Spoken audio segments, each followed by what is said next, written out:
bienvenidos nuevamente. Como les decía, vamos a charlar sobre esta revista Desbordes, una revista cultural de reciente aparición, y para hablar de eso está con nosotros una de sus responsables, Julieta Mancilla. Juli, muchas gracias por venir. Muchas gracias a vos por tus palabras. Bueno, bienvenida al programa. Acá, bueno, no tenemos más remedio que hacernos cargo de estas cosas, porque este programa es el programa cultural del canal y es el programa que además difunde la actividad editorial de Editorial Voces y de otras editoriales. Y bueno, eso nos hace colegas. Has pasado a ser editora ahora. Aclaremos que otra de las responsables que no pudo estar acá porque no está en el país es Daniela Rodi, es una artista plástica, es una persona con mucha trayectoria también. Pero bueno, contanos un poco, Juli, cómo es que nace Desbordes, cuál es el origen de la cuestión y cuáles son los objetivos. Bueno, principalmente una aclaración, es desborde en singular. Ok. Un desborde. Buenísimo. Bueno, surge como una intención de Pablo Fontana, que es el encargado, pues es parte de la cooperativa gráfica Visión 7 y de la editorial 7 Sellos. Junto con Silvio Tejada y Daniela Rodi comenzaron a pensar en la necesidad de que existiera una revista en nuestro medio, ¿no? Entonces nos fueron convocando cada uno de ellos a quienes creían que podíamos formar parte de este proyecto y bueno, digamos, el trabajo que hacemos con Daniela Rodi, que es el de la editorial, ¿no? Fue más que nada de organizar todas esas motivaciones que cada uno fue llevando a estas primeras reuniones, ¿no? Donde se gestó esta revista. Bueno, cada uno nos acercamos como, bueno, yo haría tal cosa, yo escribiría sobre tal otra, a mí me gustaría que tuviese tal contenido. Entonces, bueno, desde esos lugares todos fuimos aportando qué es lo que nos parecía que era necesario y que además nos movía un deseo, ¿no? de brindarle a la comunidad en una revista. Y bueno, esa especie de caos inicial tuvimos que organizarlo con Daniela, pero desde ya fue un trabajo de darle forma a lo que ya existía, ¿no? No es que fue, digamos, un trabajo autónomo de Daniela y mío, sino que partió desde el vamos de un trabajo colectivo, de todas las personas que formamos del staff de la revista. ¿Y ese diagnóstico de que era necesaria la revista, digamos, cómo arribaron a eso? Bueno, consideramos que hay como una especie de hueco, ¿no? En nuestra provincia en general, porque si bien surge como una intención digamos, desde el lugar en el que vivimos todos, que es Santa Rosa, pero consideramos que a nivel incluso provincial hacía falta en este formato, ¿no? Hay otras iniciativas que son más bien portales digitales, ¿no? O suplementos de diarios. Claro. Y bueno, incorporar otras voces a ese concierto de voces que ya existía, y creemos que con este formato es algo que estaba faltando. Y fue, digamos, la respuesta de la gente que fueron convocando para escribir, ¿fue así? ¿Convocaron gente o pensaron en temas primero y después aparecieron las personas? ¿Cómo fue? Pensamos en temas. En primer momento, ya te digo, todos fuimos con la idea de que nos parecía que hacía falta espacios para escribir o que dijeran o visibilizaran determinados temas, ¿no? Coincidimos todos en que la cultura, porque es una revista cultural, estamos hablando de una cultura en términos amplios, ¿no? No solo en esta alta cultura, sino en todo aquello que nos sirve de expresión como sociedad, ¿no? Y desde ese lugar empezamos a pensar distintas temáticas y fuimos a buscar a las personas que nosotros consideramos más idóneas obviamente con un perfil con el que nos sintiéramos nosotros, que podemos llegar a coincidir, o acercarnos, digamos, a esas voces. Y la verdad que tuvimos una llegada genial, porque todos se mostraron muy predispuestos, una generosidad enorme en compartir sus saberes, porque muchas de estas personas que, si bien están haciendo artículos o ensayos que tienen una tónica más de divulgación, son personas que en muchos de los casos, no en todos, pero provienen de los ámbitos académicos, ¿no? Y digamos, ponerse a escribir para otro público al que ellos estén acostumbrados y brindar toda esa formación que tienen, es de una generosidad enorme. Y muchas personas que, muchos de los colaboradores, aunque no vengan del ámbito que yo comento académico, sí son especialistas en esos temas, ¿no?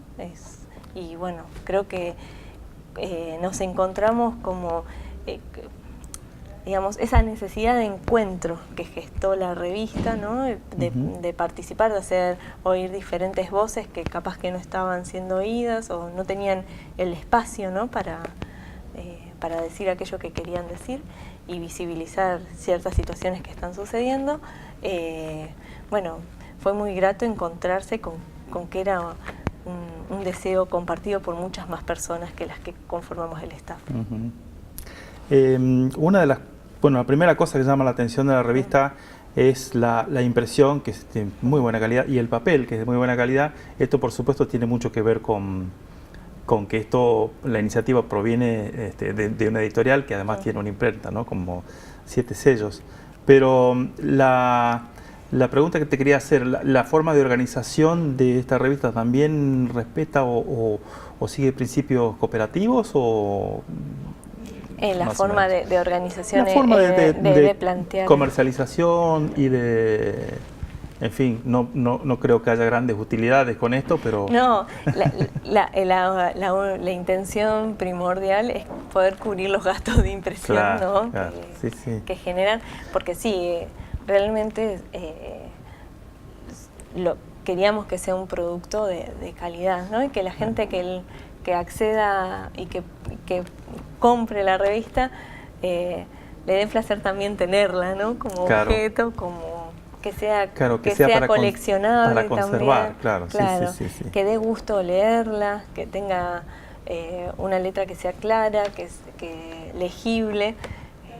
Con una diagramación moderna. Claro, sí, que tenga alguna especie de identidad propia también. Y bueno, es una revista que una vez que se agota el número, la idea es que pase a ser digital, y bueno, el que pasaría a ser en papel sería el número siguiente, ¿no? Esa es la onda. ¿Es cierto lo que planteas de que ustedes parten de un concepto amplio de la cultura? Porque tengo que aclararle a la gente, ¿no? Que esta revista contiene, por ejemplo, como dossier central de la revista, y en un papel diferenciado, hay un extenso reportaje de Edgar Morisoli, que se agradece, pero también, por ejemplo, hay una nota sobre videogames y estética de los videogames, lo cual es casi imposible imaginarse algo más lejano, digamos, al discurso y a la obra de Edgar Morisoli, que esta cuestión de los videogames. ¿Cómo hacen para lidiar con semejante variedad de material? Bueno, digamos, la entrevista de la que vos estás hablando a Edgar Morisoli, que hizo Silvio Tejada, que fue también un evento público y que después se desgrabó, y es una sección que nosotros llamamos el desbordado.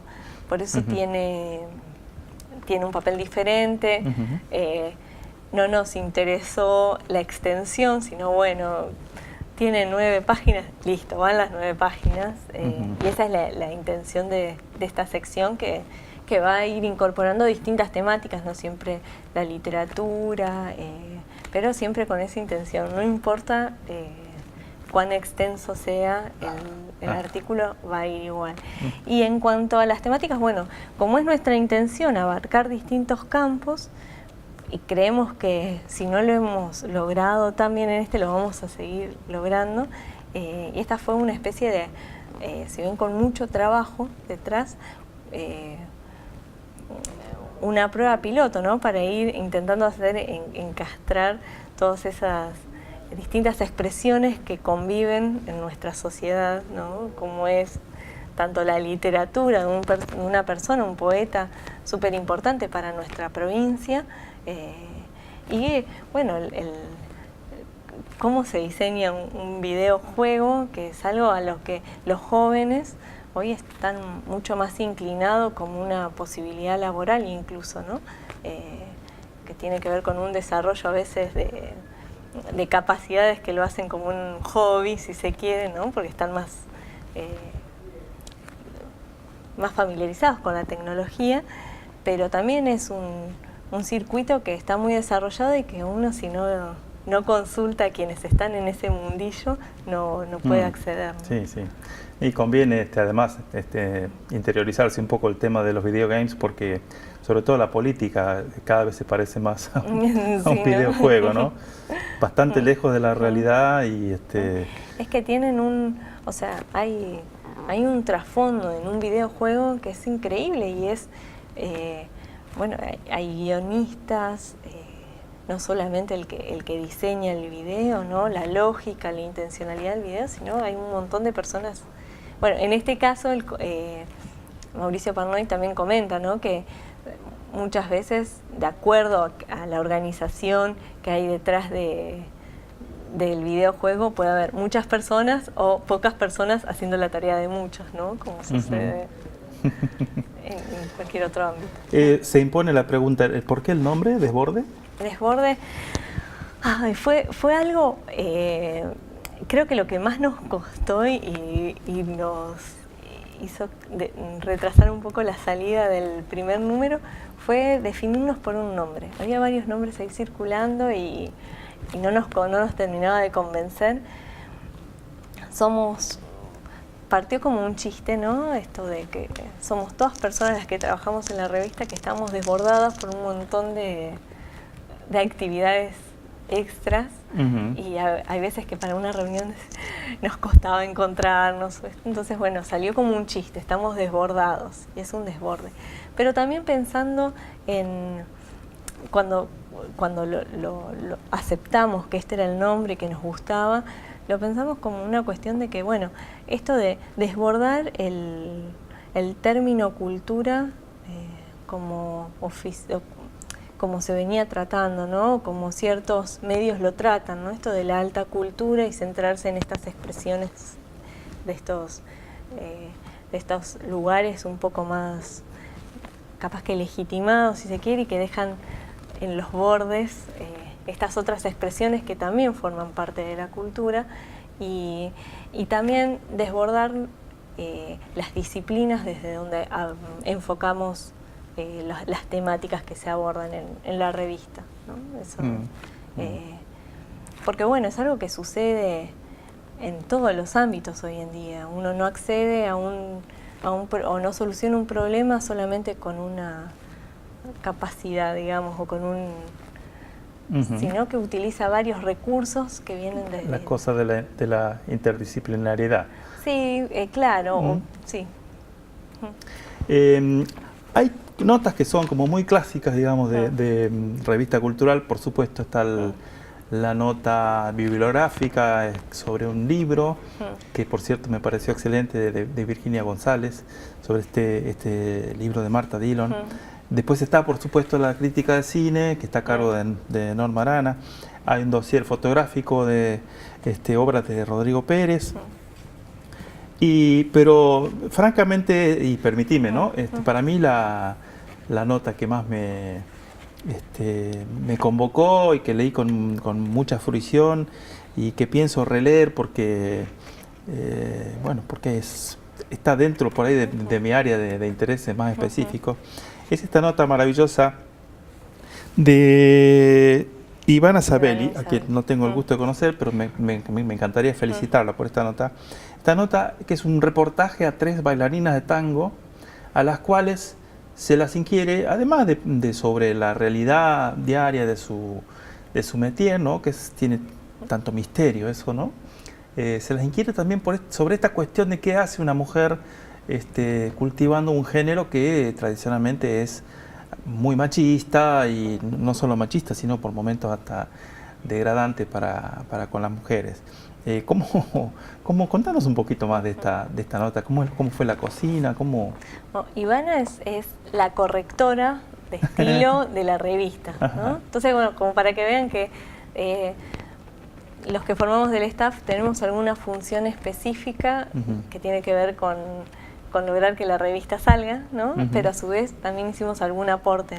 El aporte de Ivana fue esta entrevista. Ella tenía la idea ya de escribir algo sobre danza, estaba buscando el motivo. Ella baila, es bailarina de tango también. Y bueno, es algo que se ve que ella le estaba dando vueltas en la cabeza, y lo conversó con algunos de nosotros, que estaba entusiasmada con la idea de poder indagar en compañeras o en colegas, digamos, de bailarinas de tango, pero que ya tienen alguna trayectoria, inclusive internacional, algunas de ellas, acerca de cómo veían si se quiere, a veces desfasaje, podría llamársele o no. Algunas, hay un testimonio de ellas que me gusta mucho, porque bueno, las luchas de las mujeres, ¿no?, del feminismo, han avanzado muchísimo, aunque falta también muchísimo, ¿no? ¿Y qué pasa con cierto machismo que evidencia el tango, ¿no? La cultura, que es una expresión cultural y como tal habla de una sociedad también, ¿no? En su momento. Entonces, a estos cambios que se están produciendo en la sociedad gracias al avance de las luchas y los logros de las peleas de las mujeres, ¿cómo se puede evidenciar eso en el tango? ¿Sigue siendo machista, no? ¿Cómo lo viven las mujeres que lo bailan? Y realmente salió algo muy interesante, porque en algunos momentos parecen tener posiciones que coinciden, ¿no?, las entrevistadas, y en otros momentos tienen ideas mucho más propias y se vuelven a dar. A mí me gustó mucho uno de los testimonios en que una de las bailarinas dice que bueno, que el tango también puede evolucionar, tanto sus letras como la forma, como es un diálogo entre dos cuerpos que bailan, también puede ir evolucionando a la par de la sociedad, ¿no? Entonces desde ese punto me pareció interesante ese testimonio, pero también muy rico los otros, porque Ivana lo que hace es abrirles el espacio, darles la voz, y nos muestra qué piensan tres bailarinas, ¿no? Que son tres formas particulares de vivir la danza desde esto de ser mujer, ¿no? Desde su rol de bailarina, ¿no? Y también tiene que ver con esto que decíamos recién de la cosa interdisciplinaria, porque para analizar todo esto vos tenés que tener, bueno, por supuesto hay un análisis musicológico, el tango es un género musical, pero también tiene una lírica, tiene unas letras que son susceptibles de análisis. Y un lenguaje que es la danza. Y un lenguaje que es la danza, y también una forma de presentación estética, escénica, que ya forma parte por ahí también del teatro, ¿por qué no de la cinematografía y demás? La nota está ilustrada con algunas fotografías espectaculares. Estas chicas, además de tener una cabeza que les funciona potentemente, son excelentes. Las fotos son hermosas.